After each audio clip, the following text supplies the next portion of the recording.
Então, uma das formas de modificar o simplex para que ele passe a convergir, mesmo na presença de degeneração, gera o que a gente chama de simplex lexicográfico. E é o que a gente vai ver aqui. Certo? Qual que é a ideia, né? A gente precisa modificar o simplex de alguma maneira para que o método passe a convergir. Tá? O que é que eu posso mudar no método sem mudar a essência? Né? O que eu tenho de liberdade é na escolha de quando eu tenho mais de um cara negativo, eu posso escolher qualquer um deles por enquanto, então eu teria liberdade de escolher qualquer um e eu poderia fixar um deles para escolher se fosse conveniente. E na hora da saída, evidentemente, eu tenho que fazer a razão mínima, se eu não quero mudar a essência do simplex. E aí, se eu tiver um empate, eu também, por enquanto, estou escolhendo qualquer coisa e eu teria liberdade de escolher algum dos dois. E o que a gente vai fazer é modificar um pouquinho a saída, o critério de saída. Quando tiver empate, eu vou dizer especificamente quem eu vou escolher. Tá? E isso vai me levar o método a convergir. Mas vamos elaborar essa ideia. Então, vamos considerar duas bases consecutivas geradas pelo simplex. Tá? A base B e depois a seguinte, a B chapéu, obtida com a saída da variável xbr e a inclusão da variável xk. Certo? Vamos chamar de x o vértice definido por AB e de x chapéu o vértice definido por AB chapéu. Tá? Muito bem. A gente já sabe que o valor da função em x chapéu é o valor da função x mais essa modificação aqui, essa variação, que é dada pelo custo reduzido da variável que entra, xk, vezes o valor que essa variável vai assumir. Lembra que a mudança no valor da função objetiva é dada simplesmente pela mudança no valor que você atribui à variável que entra na base, já que as outras variáveis básicas, né, tem custo nulo. Muito bem, então essa é a mudança. Certo? Bom, a gente sabe que o CK barra é menor do que zero, certo? O ARK é maior do que zero e o B barra é maior ou igual a zero, em particular, o BR barra é maior ou igual a zero. Logo, esse termo aqui é menor ou igual a zero, né? E ele só pode ser zero quando esse numerador for zero, ou seja, quando a solução x, né, for degenerada.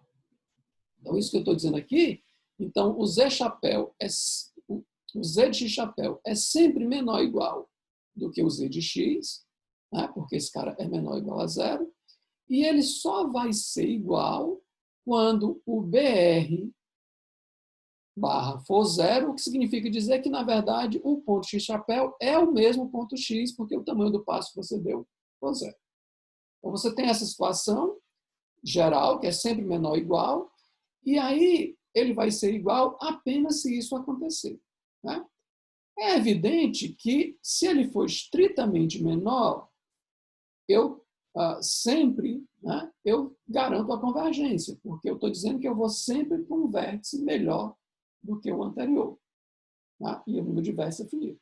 Então, a possibilidade de eu não garantir convergência é eu não garantir o decréscimo estrito da função z, ou seja, eu passar de uma base para outra e não mudar de ponto, porque a solução era degenerada, de tal maneira que eu vou manter o valor da solução de uma iteração para outra.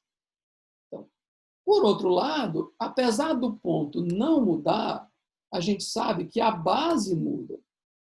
Então, a ideia do simplex lexicográfico, né, a base dessa estratégia é definir agora uma função que eu vou chamar de z caligráfico, que depende não do ponto, mas da base que define esse ponto. E eu vou querer que essa função ela decresça estritamente. Porque se eu garantir isso, eu vou aplicar o mesmo raciocínio. Como eu estou mudando de base e essa função decresce estritamente de uma base para a seguinte, né, então eu não posso repetir bases e como o número de bases é finito, eu vou convergir. Qual vai ser a cara dessa função? Essa função agora, ela não vai ser mais um escalar. A função z de x era um escalar. Mas a função z caligráfico de b, ela vai ser um vetor. Sendo que a primeira componente desse vetor é o valor da função z no ponto definido pela base AB. Então, a primeira coordenada desse vetor é o que a gente já comparava no simplex normal, que era o valor da função. E as outras coordenadas, né, vão servir para a gente garantir esse decréscimo estrito. Ora, mas se agora eu estou falando de vetor, como é que eu comparo dois vetores e digo que um é estritamente menor do que o outro? A gente vai fazer o que a gente chama de uma comparação lexicográfica, né? Esse termo lexicográfico tem a ver com a forma como você compara palavras, por exemplo. Na forma como você escreve palavras e você compara duas palavras, né? Você compara normalmente no dicionário, por exemplo, da esquerda para a direita, né? E aí você... Eu pego aqui a palavra abacate e a palavra abacaxi, e aí no dicionário o abacate vem antes de abacaxi, porque você vai comparando da esquerda para a direita, né? E a primeira vez que eu tenho uma letra diferente, aqui o T e o X, o T é menor do que o X, né? Na ordem alfabética, e aí, portanto, eu digo que abacate é menor do que abacaxi. E aí eu posso usar esse mesmo raciocínio para vetores. Eu olho dois vetores, vou dizer que um é menor do que o outro, quando eu vou comparando eles, as componentes da esquerda para a direita, e a primeira componente que for diferente, eu vai definir quem é o vetor que é menor. Tá? Vamos formalizar essa ideia da comparação lexicográfica. Então, dado um vetor y, eu vou dizer que ele é lexicograficamente maior do que o vetor nulo, e eu vou denotar por esse, né, esse maior caligráfico, digamos assim, quando esse vetor for não nulo e a primeira componente não nula de y é positiva. Ou seja, quando eu comparo o y lexicograficamente com zero, eu digo que ele é maior do que zero, porque eu vou comparando componente a componente e a primeira que for não nula é positiva. Certo? Da mesma maneira, eu vou dizer que o vetor y é lexicograficamente negativo quando menos y for lexicograficamente positivo. Ou seja, quando a primeira coordenada não nula de y for negativa. Certo? Então, por exemplo, esse vetor aqui, ele é lexicograficamente positivo porque a primeira coordenada não nula é positiva, não interessa o que vem depois. E esse cara aqui é lexicograficamente negativo, não interessa as coordenadas que vêm depois da primeira, e a primeira é negativa. Da mesma maneira que eu estou comparando o y com o zero, eu posso comparar o y com qualquer vetor e dizer que o y é lexicograficamente maior do que um vetor z, se y menos z for lexicograficamente maior do que zero. Né? Isso corresponde a você dizer, você vai comparar as componentes de y com as componentes de z, e a primeira vez que for diferente, a do y é maior do que a do z. Eu tanto posso dizer, nesse caso, que o y é maior do que z, como o z é menor do que y. Certo? E eu vou dizer que o y é maior ou igual do que z, se ele for maior ou for igual a z. Desculpa, né? Aqui seria igual a z. Ou seja, y menos z seria zero. Tá bem? Então, por exemplo, esse vetor é menor do que esse. Por quê? Porque eu vou comparando da esquerda para a direita, aqui é 1, aqui é 1, aqui é 0, aqui é 0. Né? Aqui é menos 2, aqui é menos 1. É diferente. Então, como o menos 2 é menor do que menos 1, esse cara é menor do que esse. Né? Não interessa o que vem depois. Aqui eu tenho 40, que é muito maior do que menos 80. Mas o que faz o desempate para dizer quem é menor é essa componente aqui. Né? E aí, se eu fizer esse vetor menos esse, vai acontecer que aqui a primeira componente vai ficar 0, a segunda vai ficar 0, e essa daqui vai ficar negativa, que era a definição que eu tinha. Certo? Muito bem. Bom, já que eu posso comparar dois vetores, né, dado um conjunto C de vetores, eu posso falar do menor, do mínimo desse conjunto.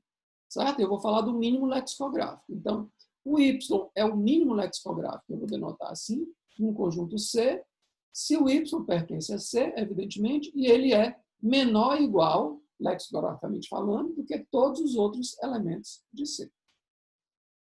Então, por exemplo, nesse conjunto aqui, quem é o menor? Quem é o mínimo lexicográfico? é esse cara bem aqui. Tá? Porque ele é menor do que todo mundo. Como é que eu posso fazer na prática para descobrir quem é o menor? É como se aqui fossem palavras e eu vou ver quem é a menor palavra. Então, eu vou comparando letra a letra, número a número, né? Da esquerda para a direita. Então, aqui é 1, aqui é 1, aqui é 1, aqui é 1. Está todo mundo empatado. Aqui é 1, aqui é 0. Opa, então esse cara já perdeu, esse aqui é menor. Aqui é 0, esses dois estão empatados, aqui é 0. Então, esses três estão empatados. Quando eu vier aqui é -2, aqui é -2, aqui é -1. Então, esse já saiu da disputa. Aqui eu tenho 50, aqui eu tenho 40, então o menor é esse. Certo?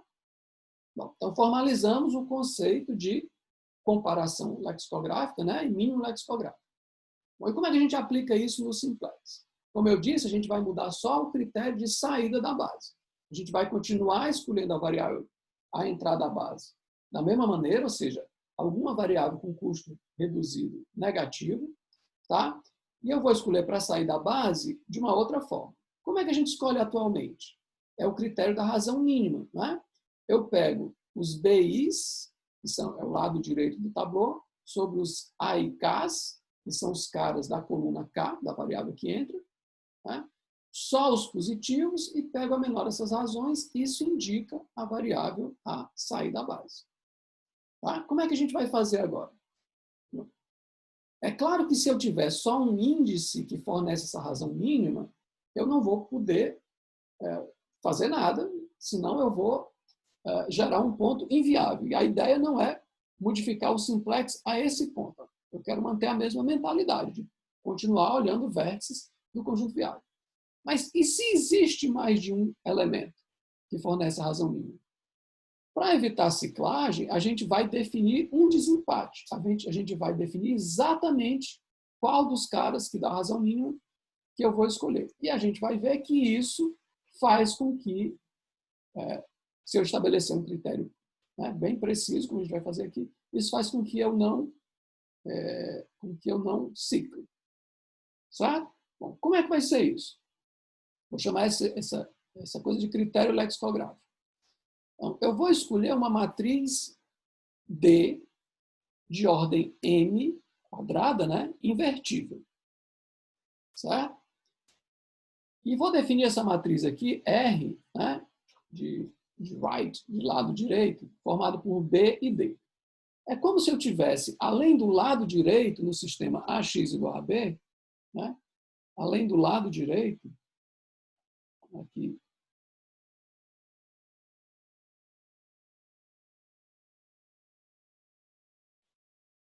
no AX igual a B, certo? Além do lado direito,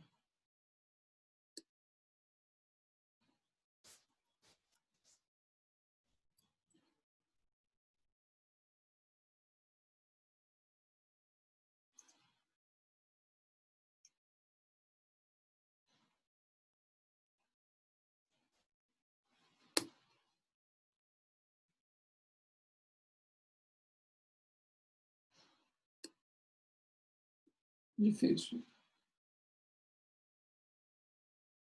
Bom, além desse lado direito, é como se eu fosse colocar vários lados direitos. Né? É como se eu estivesse mudando, como se eu estivesse mudando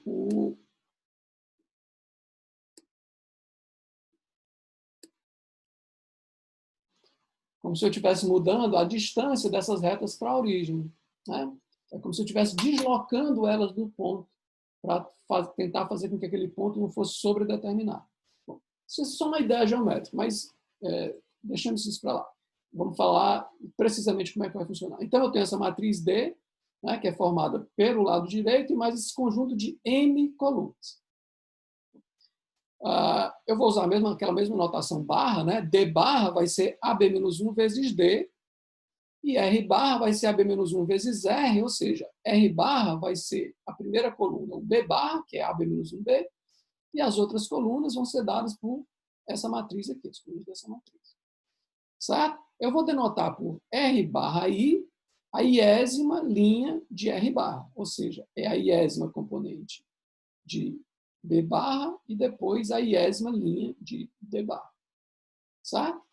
Qual que vai ser a regra agora para sair da base? Né? Em vez de dividir os B barra, né, os elementos, o B barra, os elementos de B barra pela coluna, eu vou dividir as linhas de R barra pela coluna.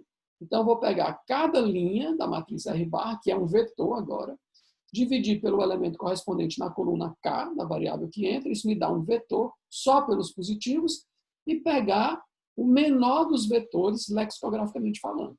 O menor desses vetores vai indicar a variável que vai sair da base. Certo?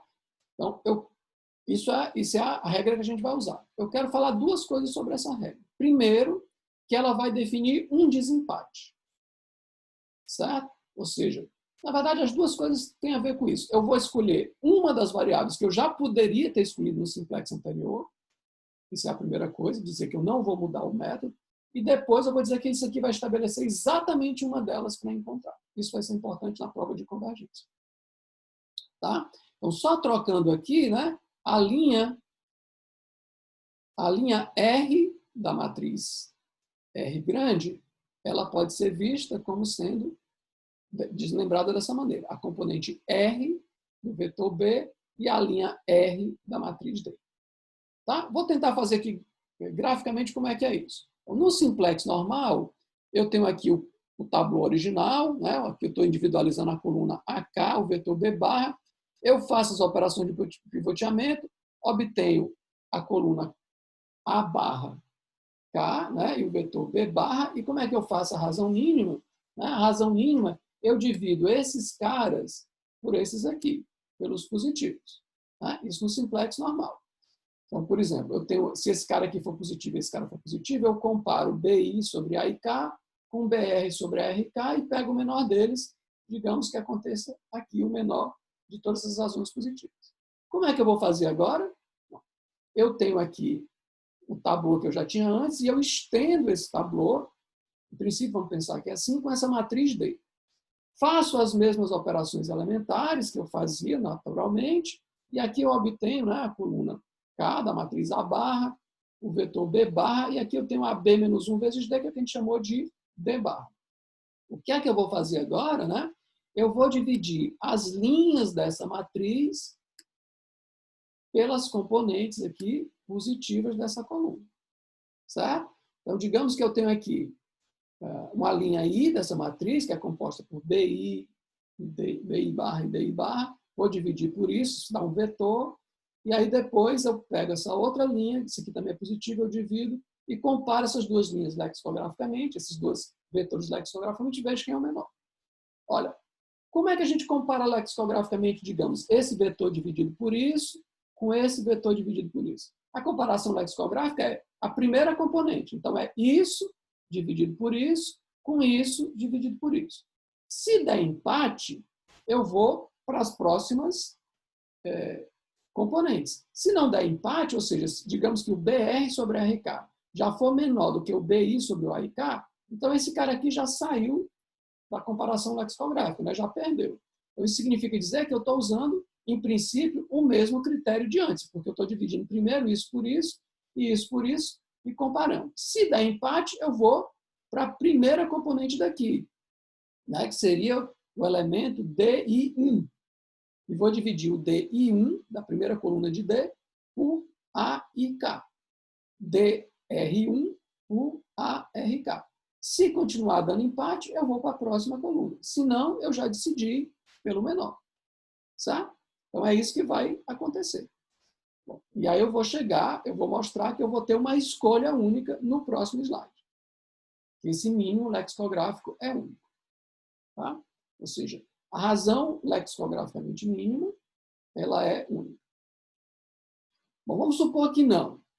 Vamos supor que tenha dois caras que dê a razão mínima. Mais do que isso, eu vou supor que existam dois índices, R e R', tal que quando eu divido a linha R por ARK e quando eu divido a linha R' por AR'K, isso dá igual. Não precisa ser nem a linha que dê a razão mínima. Tá? Duas linhas e quando eu divido, dê igual. Se isso acontece, né? Em particular, quando eu divido a parte de R associada a D, ou seja, a linha de D barra R, isso vai ser igual, nessa razão, à linha R' de D barra, né? Porque eu estou pegando uma parte desse vetor, uma parte desse vetor. Já que todos esses vetores são iguais, a parte também é igual. Ora, se isso aqui acontece, isso é a mesma coisa de dizer, né, se eu multiplicar em cruz, lembra que o ARK é um cara positivo na hora que eu divido. Né? Aqui, para fazer divisão, pode até ser, para fazer essa comparação, ele pode ser até negativo, basta ser não nulo. Então, quando eu faço essa conta, eu tenho isso. Ora, o que é que eu estou dizendo é que a linha R da matriz D barra é proporcional, é um múltiplo da linha R' da matriz D barra. Né? Certo? Mas isso é um absurdo. Por quê? Porque a matriz D barra ela é AB-1 vezes D. AB-1 é uma matriz invertível, né? A inversa da matriz AB. E a matriz D, por escolha, né, a propriedade que eu pedi sobre a matriz D é que ela fosse invertível. Então, o produto de matrizes invertíveis é invertível. E uma matriz invertível não pode ter linhas proporcionais. Tá? Então, nunca vai acontecer de eu ter essa igualdade aqui. Isso significa dizer que o mínimo lexicográfico vai ser único, né? Já que quando eu comparar todas as linhas, eu nunca vou poder ter duas comparações que vão dar igual. Beleza. Então, resumindo, no simplex anterior, normal, padrão, a gente dividia os elementos do lado direito pelos da coluna que entram na base, tá certo? Da variável que entra na base, os positivos. Agora, né, eu vou dividir primeiro o lado direito, já que eu vou pegar essa razão mínima lexicográfica, eu vou dividir primeiro o lado direito, né, pelos elementos da coluna. Se isso já me der um desempate, na hora de calcular o mínimo, já está decidido. Se não, eu vou dos elementos da primeira coluna de D, só aqueles que estão empatados, né, porque os que não estão empatados já saíram do critério mínimo lexicográfico. Vou para a primeira coluna de D e divido pelos que ainda estão empatados. Se de resolver o desempate, eu determinei quem é o mínimo lexicográfico e, consequentemente, a variável que sai da base. Se não, eu vou para o próximo e vou para o próximo. E a gente viu na proposição anterior que, na pior das hipóteses, quando eu chegar na última coluna de D, eu vou ter um desempate estabelecido. Tá? Então, o critério lexicográfico que ele faz é aplicar um desempate e definir exatamente quem é a variável que sai da base dentre aquelas que dão a razão mínima. Certo? Bom, então, como é que a gente faz agora? Né? Eu vou substituir o passo que determina a variável que sai da base no simplex por isso aqui. Né? Mas isso aqui agora me dá um algoritmozinho, como eu disse. Primeiro eu vou dividir o lado direito, depois a primeira coluna de D, e é esse algoritmo que eu estou escrevendo aqui. Tá? Então, eu tenho o B barra, eu tenho o AB-1, que já tinha lá no simplex normal, e eu tenho essa matriz D. Então, eu vou calcular essa matriz D barra, que é as operações elementares que eu fiz no quadro sobre essa matriz D. Então, seria aquela parte que eu estendi o quadro. A gente vai ver que eu posso me livrar disso daqui a pouco. Tá? E aqui eu estou começando esse indexador, o T aqui, para dizer qual é a coluna que eu estou considerando na divisão. Então, primeiro eu divido os caras do lado direito pelos positivos. Eu vou chamar de I0 os índices que dão o mínimo. Né? Se o I0 for um elemento só, né, se o tamanho de I0 não for maior do que 1, eu já paro e retorno aquele índice com a variável que sai da base. Se der mais de 1, né, eu vou fazer agora o T receber T mais 1, como ele começava 0, o T passa a ser 1, e eu vou dividir os caras da coluna 1 de D barra pelos caras da coluna K, mas só aqueles elementos que estavam no I0, porque são os candidatos a mínimo. Né? Os caras que já não estão mais no I0 já caíram fora. Isso vai me definir o conjunto I1, que agora é igual a 1.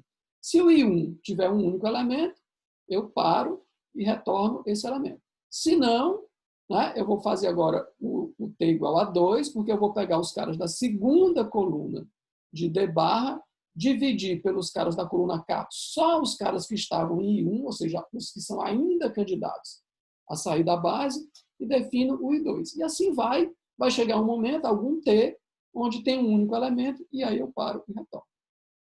Certo? Bom, mas quem é essa matriz D? Né? O que eu pedi sobre ela é que ela seja invertível.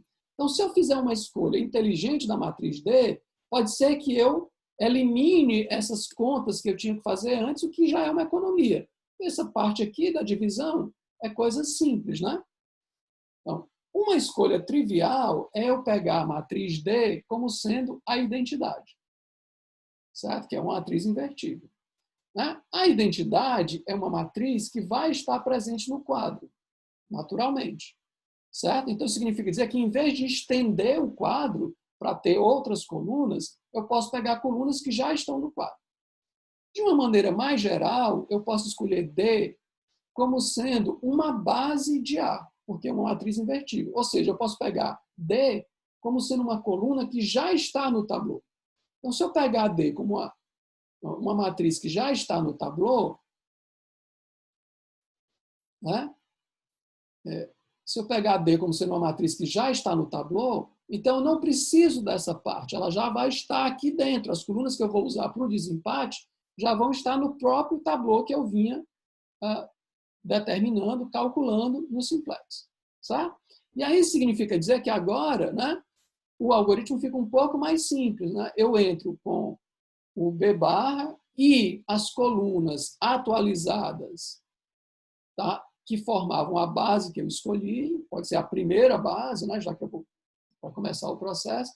Mas lembra que o que eu uso é a matriz D barra, que é o AB-1 vezes D, então eu pego as colunas atualizadas e vou seguir o algoritmo. É o mesmo de antes, só que agora eu não tenho mais aquele passo inicial, onde eu precisava calcular o D barra, ele já me vem de graça. Certo? Para ficar mais claro, a gente vai aplicar a um exemplo no próximo vídeo.